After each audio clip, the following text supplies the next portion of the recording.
Assalomu alaykum hurmatli yurtdoshlar. Mana bugun 22 aprel. Bundan 10 kun oldin ko'chatlarim, malinalarimni 20-25 santimetr bo'lganda ko'rsatuvdim 10 kun oldin. Mana bugun 22 aprel. Malinalarimni bugungi holati 50 santimetr, 60 santimetr bo'ldi. Mana bitta boylab chiqyapman.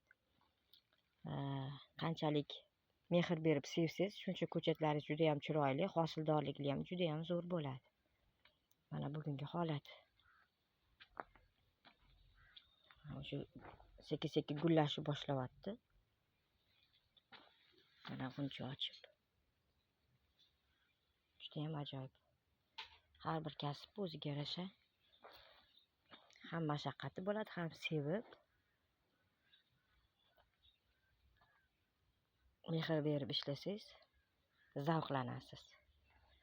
Juda ham ajoyib. Har bittasini, har bir shoxini boylab chiqyapman. 2024-yil bu sanalarda ko'chatim mana bunday holatda edi. Mana yildan yilga zavqlanib, yerdan oziq olib, mana bugungi holat.